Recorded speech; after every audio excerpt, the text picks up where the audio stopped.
তো আজকে আমাদের ২০২৬ সালের WBPSC মিসলেনিয়াস পরীক্ষার প্রাচীন ভারতের ইতিহাসের ৪ নম্বর ক্লাস। এবং আজকের এই ক্লাসে আমরা প্রাচীন ভারতের ইতিহাসের খুবই গুরুত্বপূর্ণ একটা অধ্যায়, যেটা হচ্ছে ষোড়শ মহাজনপদ। এটার সম্পূর্ণ থিওরি আলোচনা করব। এবং এই যে ক্লাসের ক্লাস পিডিএফটা, যারা থিওরি পিডিএফ আছে, সেই পিডিএফটা তোমরা সম্পূর্ণ বিনামূল্যে পাবেই।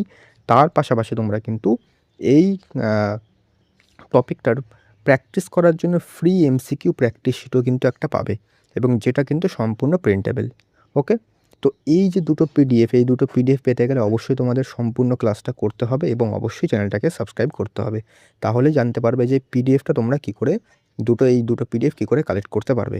প্রথমে তোমরা এই যে ক্লাসটা তো করবে, ক্লাসটা করার পর এই থিওরি পিডিএফটা নিয়ে এই থিওরিটা একবার রিভিশন দিয়ে নেবে। রিভিশন দেওয়ার পর এই যে তোমাদের আমি গুরুত্বপূর্ণ এমসিকিউর প্র্যাকটিস শিট দেবো একটা, তারপরে সেই এমসিকিউ প্রশ্নগুলো তোমরা সলভ করবে।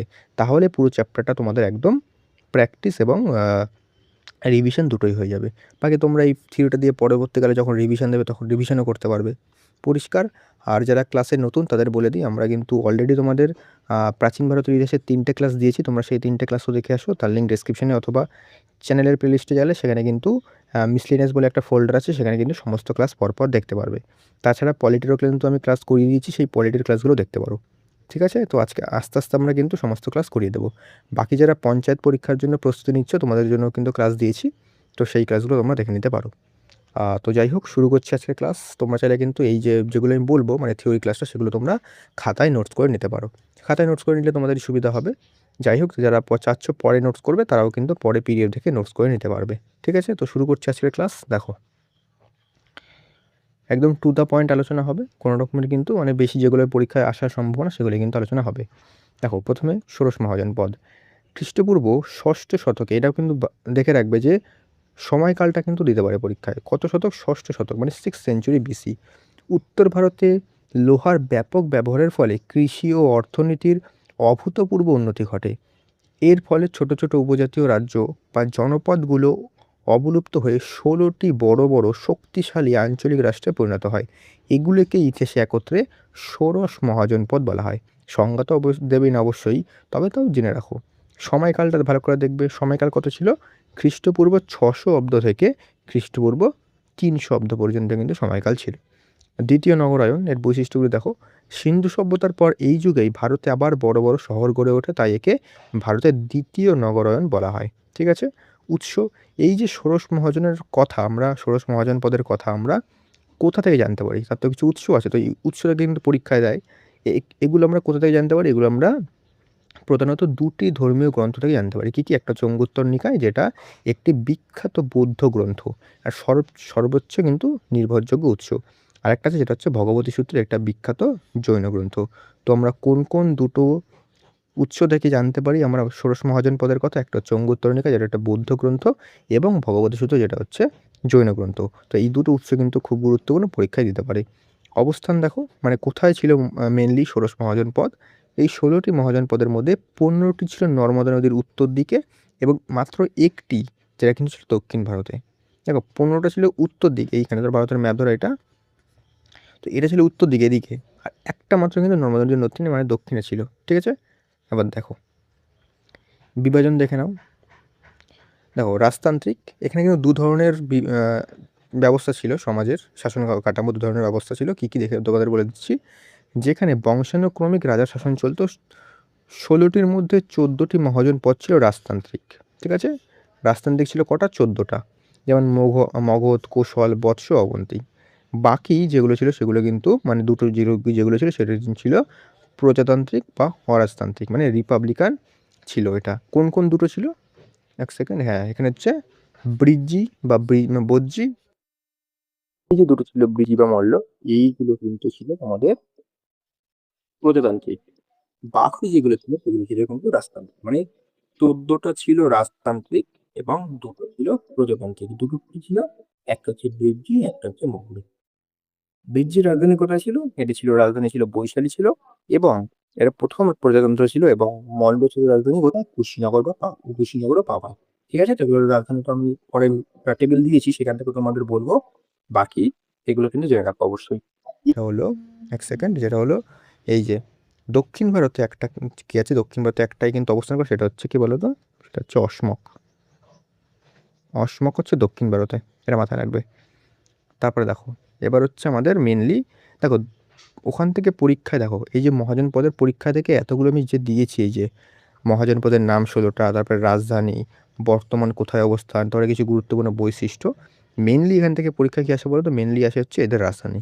বললো মগধের রাজধানী কোথায়, বঙ্গর রাজধানী কোথায়, মেনলি এখান থেকে পরীক্ষায় আসে।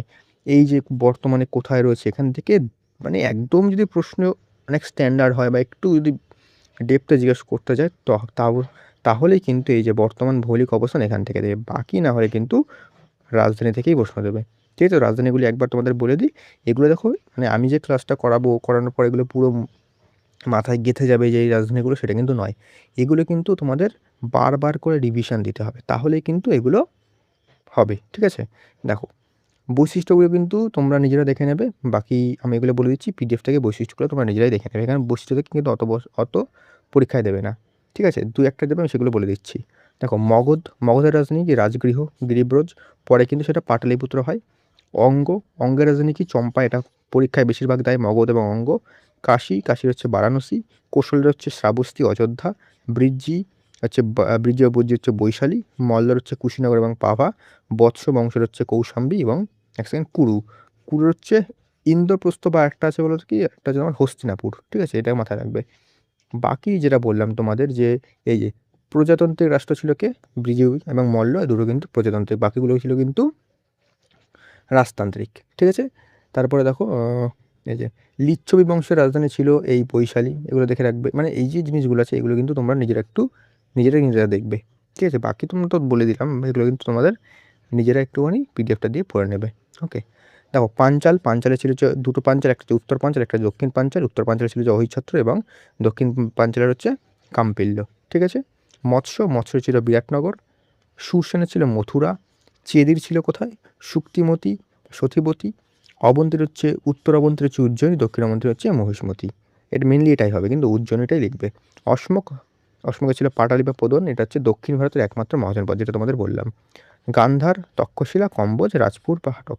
এই যে গান্ধার, এটাও কিন্তু পরীক্ষায় অনেকবার দেয়। তো এগুলো কিন্তু যারা জাস্ট রাজধানীগুলো বারবার করে রিভিশন দেয়, বাকি বৈশিষ্ট্যগুলি তোমরা একটুখানি দেখে রাখবে। ঠিক আছে, তারপর দেখো, তারপর হচ্ছে মগধের উত্থান এবং সাম্রাজ্যের লড়াই। মেনলি আমাদের এখান থেকে তো ওগুলো পড়তে হয় মেনলি। তারপরে আমাদের যে ষোড়শ মহাজন পদের মধ্যে যে একটা মহাজন পদ ছিল মগধ, যেটা সবচেয়ে বেশি শক্তিশালী ছিল সবকটার মধ্যে, সেটা দিকে কিন্তু যে বংশগুলো আছে মগধের, সেগুলো কিন্তু আমাদের পরপর পড়তে হবে। তো দেখে নি, দেখো ষোড়শ মহাজন পদের শেষ ভাগে এই 16টি রাজ্যে নিজেদের মধ্যে শ্রেষ্ঠত্ব প্রমাণে লড়াই লিপ্ত হয়, মানে 16টার মধ্যে যুদ্ধ হয়, মারপিট হয়, মানে কে শ্রেষ্ঠ সার সেটা প্রমাণের জন্য, যাকে ইতিহাসে ত্রিপাক্ষিক সংগ্রাম বা সাম্রাজ্যবাদী লড়াই বলা হয়। মূল কিন্তু 4টে মহাজন পদ ছিল, কী মগধ, কোশল, বৎস, অবন্তী। ঠিক আছে, সবশেষে ভূ রাজনৈতিক অবস্থান, লোহার খনি, হাতি বাহিনী এবং সুযোগ্য রাজাদের কারণে মগধ বাকি 15টি মহাজনপদকে গ্রাস করে ভারতের প্রথম একক শক্তিশালী সাম্রাজ্য হিসেবে আত্মপ্রকাশ করে। এই লাইনটা কিন্তু মাথায় রাখবে, আর এই 4টে কিন্তু অবশ্যই মাথায় রাখবে, 4টে কোন কোন মহাজনপদ ছিল। এরপর হচ্ছে মগধের রাজবংশসমূহ দেখে নিই আমরা এক পর করে। আমি একদম খুব শর্টে নোট নিয়ে এসেছি, যাতে যেগুলো দরকার সেগুলো তোমরা খুব তাড়াতাড়ি জানতে পারো। ঠিক আছে, দেখো মগধের সিংহাসন বসার পর যে বংশগুলি রাজত্ব করেছিল, এটা সহজ একটা মনে রাখার ট্রিক দিয়েছি। প্রথমে ছিল হর্ষঙ্ক, তারপরে আছে হর্ষঙ্কের পর শিশুনাগের পরে আছে নন্দর পরে আছে কিন্তু মৌর্য আমরা আলাদাভাবে ক্লাস করাবো অবশ্যই। দেখো প্রথমে হচ্ছে হর্ষঙ্ক বংশ আমরা আলোচনা করছি। হর্ষঙ্ক বংশ প্রথমে হচ্ছে বিম্বিসার। দেখো বিন্দুসারটা কিন্তু আলাদা, বিম্বিসারের মধ্যে অনেকে কনফিউজড হয়ে যায়। বিন্দুসার হচ্ছে মৌর্য বংশের রাজা, বিম্বিসার হচ্ছে হর্ষঙ্ক বংশের রাজা, এটা মাথায় রাখবে। বিম্বিসার তিনি ছিলেন এই বংশের প্রতিষ্ঠাতা। তো হর্ষঙ্ক বংশের প্রতিষ্ঠাতাকে বিম্বিসার, তিনি যুদ্ধ এবং বৈবাহিক নীতি এর মাধ্যমে মগধের সীমানা বাড়িয়েছিলেন। মানে তিনি কিন্তু মেনলি বৈবাহিক নীতির মাধ্যমে কিন্তু বাড়িয়েছিলেন। তিনি প্রথমে বিবাহ করে কাকে বলো তো, তিনি প্রথমে বিবাহ করে হচ্ছে কোশল ছিল, যে কোশল বললাম না, এই যে কোশল, এক সেকেন্ড আমি বলে দিই, এটা এখানে নোটে লেখা হয়নি। এই যে কোশলের প্রধান রাজা ছিল হচ্ছে প্রসেনজিৎ। এই যে প্রসেনজিতের যে ভগ্নী, নামটা কি জানি ছিল, কৌশলবতী বা এরকম কিছু একটা নাম ছিল, তাকে বিবাহ করে। এবং এই যে কোশল রাজা প্রসেনজিৎ, তিনি কিন্তু বিম্বিসারকে তার বিবাহের জন্য কাশী ছিল, কাশীটাকে কিন্তু যৌতুক হিসাবে দেয়। তো কাশীটা অটোমেটিক্যালি চলে আসলো বিম্বিসারের সাম্রাজ্যে। তো কাশীকে যৌতুকে দেয় কে, প্রসেনজিৎ, ঠিক আছে, এটা এটা একটু লিখে রাখবে। এটা কোশল বংশের রাজা ছিল। কোশল, বৈশালী, মদ্র, তিনি কিন্তু আবার এই যে বৈশালীর যে রাজবংশ রাজা এই কন্যা তাকেও কিন্তু বিবাহ করেন। মদ্র দেশেরও কিন্তু তিনি রাজকন্যাকে বিবাহ করেন, ঠিক আছে। মদ্র বংশের রাজকন্যা হচ্ছে খেমা, তিনি খেমাকে বিবাহ করেন। তারপরে বৈশালী রাজবংশের রাজা হচ্ছে তোমার চেল্লানা, যতদূর মনে পড়ছে চেল্লানা, তাকেও কিন্তু তিনি বিবাহ করে। এই যে সাম্রাজ্যগুলো আছে, এই যে এগুলো কিন্তু তিনি নিজের সীমানা মানে বাড়িয়েছিলেন এগুলোকে দখল করে করে। তারপরে তিনি আরেকটা জায়গা তো তিনি মানে জয় করেছেন, সেটা হচ্ছে অঙ্গ। এগুলো কিন্তু লিখে নেবে, এগুলো না থাকলে এই জন্যই বলি যে ক্লাসটা করো। অনেকে আছে শুধুমাত্র পিডিএফ নিয়ে পড়া শুরু করে দেয়, তারপরে বলে যে এই নেই ওই নেই। আমি যেগুলো যেগুলো বলছি কয়েকটা পয়েন্ট হয়তো মিস থাকতে পারে মানে টাইপিং, সেগুলো তো আমি বলে দিই। তো সেগুলো তোমরা যদি ক্লাসটা না দেখো, শুধুমাত্র পিডিএফই দেখো, তাহলে কী করে হবে? তাহলে তোমাদের অবশ্যই পিডিএফটা না দেখে, অনেকে আছে গ্রুপে আছে আমাদের শুধুমাত্র পিডিএফটা নেয়, ক্লাস দেখে না। তো পিডিএফে অনেক কিছু আমি এক্সট্রা বলি, সেগুলো তো তোমরা অনেকে জানতে পারে না যদি ক্লাসটা না দেখে। তাই বলবো ক্লাসটা সম্পূর্ণ করো, যেগুলো যেগুলো বলছি এক্সট্রা জিনিস সেগুলো কিন্তু লিখে নিতে পারবে। তিনি অবন্তী রাজা প্রদত্তের জন্ডিস সারাতে নিজের রাজবৈদ্য জীবককে পাঠিয়েছিলেন। খুব গুরুত্বপূর্ণ একটা পয়েন্ট। উপাধি, তিনি উপাধি ছিল শ্রেণিক, এটাও কিন্তু পরীক্ষায় সব থেকে বেশি দেয়। শ্রেণিক কার উপাধি? বিম্বিসারের উপাধি। আর তিনি অবন্তী যে রাজা ছিল, প্রদত্ত মানে শ্রেষ্ঠ রাজা, তিনি জন্ডিস হয়েছিল তার, এবং তাকে সারাতে তিনি জীবককে পাঠিয়েছিলেন তার রাজদরবারে। আর প্রথমে ছিল হচ্ছে তোমার এই যে বৎস, যদি বলে বৎসর, বৎসর যদি বলে যে সর্বশ্রেষ্ঠ রাজা যদি বলে, তাহলে কিন্তু হবে উদয়ন। উদয়ন, ঠিক আছে না, মাথায় রাখবে উদয়ন। ওকে, তো এগুলো কিন্তু দেখে রাখবে, ঠিক আছে। তারপরে দেখি চলে আসি আমরা পরবর্তী, যেটা হচ্ছে অজাতশত্রু। অজাতশত্রু ছিলেন বিম্বিসারের পুত্র এবং তিনি পিতাকে হত্যা করে সিংহাসনে বসান। তিনি কৌশল ও বৈশালী জয় করেন, এটা মাথায় রাখবে। বৈশালী জয়ের জন্য তিনি রথমুশল এবং মহাশিলা কণ্ঠ, মানে এটা থেকে আর কি মূলকে পাথর ছোড়া হতো, মানে পাথর ছোড়ার মেশিন যেটা, নামের দুটি যুদ্ধাস্ত্র ব্যবহার করেছিলেন। এই যুদ্ধের যে অস্ত্র, সেই দুটো কে ব্যবহার করেছিলেন? অজাতশত্রু, এটা পরীক্ষায় দেয়। তার উপাধি ছিল কুনিক। শ্রেণিক হচ্ছে বিম্বিসার, কুনিক হচ্ছে অজাতশত্রু, এটা মাথায় রাখবে। তার সময় প্রথম বৌদ্ধ সঙ্গীতের আয়োজন করা হয়েছিল। এটা যখন আমি বৌদ্ধ আর জৈন ধর্ম পড়িয়েছি, এর আগের ক্লাসটা তোমরা দেখতে পারো, সেখানে কিন্তু আমি এটা বলেছিলাম। তারপর হচ্ছে উদয়ন। উদয়ন হচ্ছে এই বংশের শ্রেষ্ঠ রাজা, এটা বলতে পারো। অজাতশত্রুর পুত্র, তিনি গঙ্গা সোন নদীর সঙ্গমস্থলে মগধের নতুন রাজধানী পাটলিপুত্র শহরটি প্রতিষ্ঠা করেন এবং রাজধানী রাজগৃহ থেকে পাটলিপুত্রে স্থানান্তরিত করেন। মেনলি হচ্ছে এই যে পয়েন্টটা আছে, যিনি রাজগৃহ থেকে পাটলিপুত্রে স্থানান্তরিত কে করেন? উত্তর হবে উদয়ন। এটা কিন্তু বেশিরভাগ প্রশ্নের পরীক্ষায় দেয়, তো এটা কিন্তু অবশ্যই মাথায় রাখবে। নেক্সট চলে এসেছে পরবর্তী বংশ, যেটা হচ্ছে হর্ষঙ্ক বংশের পরে আছে শিশুনাগ বংশ। দেখো হর্ষঙ্ক বংশের পরে যে রাজারা ছিলেন, মানে হর্ষঙ্ক বংশের শেষের দিকে যে রাজারা ছিলেন, তারা কিন্তু খুবই অত্যাচারী হয়ে উঠেছিলেন। তারপরে যে জনগণরা ছিল, তারা কিন্তু শিশুনাগ বংশে যে শিশুনাগ ছিলেন, তাকে কিন্তু নিজের রাজা ঘোষণা করেন। এবং তিনি কিন্তু এই যে হর্ষঙ্ক বংশের যে শেষ রাজা ছিলেন নাগদশক, এই নাগদশককে তিনি কিন্তু হত্যা করে সরিয়ে দেন, এবং তারপরে কিন্তু তিনি শিশুনাগ বংশের প্রতিষ্ঠা করেন। মানে যখন বললাম যে উদয়ন ছিল, উদয়নের পরে যখন নাগদশক আরেকজন ছিল, তো এরা কিন্তু মানে একদম দুর্বল রাজা, তারপরে সবার উপর অত্যাচার করতো। তাই কিন্তু মানে এই যে তখনকার যে জনগণরা ছিল, তারা কিন্তু এই শিশুনাগকে নিজেদের রাজা মেনে নিয়েছিলেন, এবং শিশুনাগ এই নাগদশককে হত্যা করে নিজে কিন্তু তখন শিশুনাগ বংশের প্রতিষ্ঠা করেন, এটা মাথায় রাখবে। তিনি মগধের চিরশত্রু অবন্তী রাজ্যকে সম্পূর্ণ জয় করে মগধের অন্তর্ভুক্ত করেন, এটা আমার গুরুত্বপূর্ণ। তারপর শিশুনাগের পরে আসে কালাশক বা কাকবর্ণ, তিনি শিশুনাগের পুত্র, এবং তার সময় কিন্তু দ্বিতীয় বৌদ্ধ সঙ্গীত হয়েছিল। এটা কিন্তু আমি বৌদ্ধ যে ক্লাস বৌদ্ধ এবং জৈন ধর্ম সেখানে কিন্তু করিয়েছি, তো সেটা কিন্তু দেখে নাও, একটু ডিটেলস তোমরা জানতে পারবে দ্বিতীয় বৌদ্ধ সঙ্গীত সম্পর্কে। তারপরে চলে আসি নন্দবংশ। তো শিশুনাগ বংশের পরে আসে নন্দবংশ, এবং এটা কিন্তু প্রথম অনক্ষত্র মানে অক্ষত্রিয় একটা বংশ ছিল, ভারতের প্রথম। মহাপদ্মনন্দ এই বংশের প্রতিষ্ঠাতা কে ছিলেন? মহাপদ্মনন্দ, তাকে ভারতের ইতিহাসে প্রথম ঐতিহাসিক সম্রাট বলা হয়, এটা কিন্তু অত্যন্ত গুরুত্বপূর্ণ একটা পয়েন্ট। তিনি সমস্ত ক্ষত্রিয় রাজাদের ধ্বংস করে সর্বক্ষত্রিয়ান্তক এবং একরাট উপাধি ধারণ করেন। কে সর্বক্ষত্রিয়ান্তক এবং একরাট উপাধি ধারণ করার? উত্তর হবে মহাপদ্মনন্দ, এটা কিন্তু খুব গুরুত্বপূর্ণ। তারপরে ধননন্দ, নন্দ বংশের শেষ রাজা হচ্ছে ধননন্দ। তার সময় 326 খ্রিস্টপূর্বাব্দে গ্রিক বীর আলেকজান্ডার ভারত আক্রমণ করেছিলেন। ধননন্দের বিশাল সেনাবাহিনীর কথা শুনে আলেকজান্ডার সৈন্যরা বিপাশা বা বিএস নদী পার হতে অস্বীকার করেন। মানে তারা কিন্তু বিরাট বিরাট কিন্তু সৈন্যবাহিনী ছিল। হস্তি মানে হাতির উপর যে বাহিনী থাকে, সেটা কিন্তু বিরাট ছিল, এবং আলেকজান্ডার যখন আসে তখন দেখে যে ধননন্দের এত সৈন্য, তাই কিন্তু তিনি আর আগে এগোননি। তারপরে দেখো নন্দ বংশের শেষ রাজা যেহেতু ধননন্দ ছিল, চাণক্য বা কৌটিল্যের সহায়তায় চন্দ্রগুপ্ত মৌর্য ধননন্দকে পরাজিত করে মগধে মৌর্য সাম্রাজ্যের প্রতিষ্ঠা করে। ঠিক আছে? তো এই ছিল আমাদের সম্পূর্ণ ষোড়শ মহাজনপদ। খুব একটা বড় না, যতটা যেগুলো গুরুত্বপূর্ণ ছিল সেগুলো আলোচনা করলাম। এর পরের ক্লাসে আমরা মৌর্য সাম্রাজ্য আলোচনা করব। ঠিক আছে?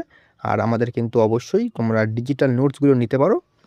ডিজিটাল নোটসগুলো অ্যাভেলেবেল রয়েছে। এগুলো সমস্ত পরীক্ষা miscellaneous, clerkship, WBSSC, group C, group D, WP, KP, গ্রাম পঞ্চায়েত প্রত্যেকটা পরীক্ষার জন্যই উপযোগী এবং এতে কিন্তু একদম টু দ্য পয়েন্ট পরীক্ষা ওরিয়েন্টেডই লেখা রয়েছে। এখানে তোমরা মোটমাট 9টা ডিজিটাল নোটস পাবে। কী ইতিহাসের 3টে, প্রাচীন, মধ্য, আধুনিক, পলিটি, ভারতের ভূগোল, পশ্চিমবঙ্গের ভূগোল, স্ট্র্যাটেজিকে, বিজ্ঞান, ইকোনমি। একদম টু দ্য পয়েন্ট লেখা, সহজ ভাষায় লেখা, যেগুলো দরকার সেগুলো দেওয়া। তোমরা যারা নিতে চাও তারা কিন্তু অবশ্যই আমাকে এই নাম্বারে হোয়াটসঅ্যাপ করতে পারো। প্রাইস কিন্তু একদমই কম, খুব কম প্রাইস। ঠিক আছে? খুবই কম প্রাইস। ঠিক আছে? যাতে সবাই অ্যাফোর্ড করতে পারে এমন কিন্তু প্রাইস রাখা হয়েছে, মানে একদম ন্যূনতম রাখা হয়েছে। তোমরা এগুলো নিয়ে খুবই তাড়াতাড়ি শেষও করতে পারবে এবং খুবই তাড়াতাড়ি কিন্তু রিভিশনও দিতে পারবে। বাকি তোমরা আমাদের যে ক্লাসের পিডিএফটা বললাম, যে ক্লাস পিডিএফ, সেটা আমাদের টেলিগ্রামে পেয়ে যাবে। এই যে থিওরি যেইগুলো করালাম, এই যে জিনিসগুলো করালাম, এগুলোর যে পিডিএফ সেটা কিন্তু তোমরা আমাদের টেলিগ্রামে তো পাবেই। তার পাশাপাশি যে এমসিকিউ প্র্যাকটিস যে শিটটা আছে সেটাও কিন্তু একই সাথে আমি টেলিগ্রামে দিয়ে দেবো। তোমরা সেখান থেকে প্রথমে এটা নিয়ে রিভিশন করবে, তারপরে কিন্তু শিটটা সলভ করবে, মানে এমসিকিউ প্রশ্নগুলো দেখবে, তোমাদের এই চ্যাপ্টারটা সম্পূর্ণ কভার হয়ে যাবে। ঠিক আছে? তো অবশ্যই কিন্তু তোমরা টেলিগ্রামে জয়েন করে নাও, তার লিঙ্ক ডেসক্রিপশনে দিয়ে দিয়েছি। আর অবশ্যই কিন্তু তার আগে একটা কাজ করতে হবে, অবশ্যই কিন্তু চ্যানেলটাকে সাবস্ক্রাইব করতে হবে। ওকে? তোমাদের জন্য থিওরি দিচ্ছি প্লাস এমসিকিউ প্র্যাকটিস শিট দিচ্ছি, এমন কিন্তু কোনো চ্যানেলে দেবে না ফ্রিতে। ঠিক আছে? তোমরা কিন্তু দেখতে পারো। ঠিক আছে? তো দেখা হচ্ছে নেক্সট ক্লাসে।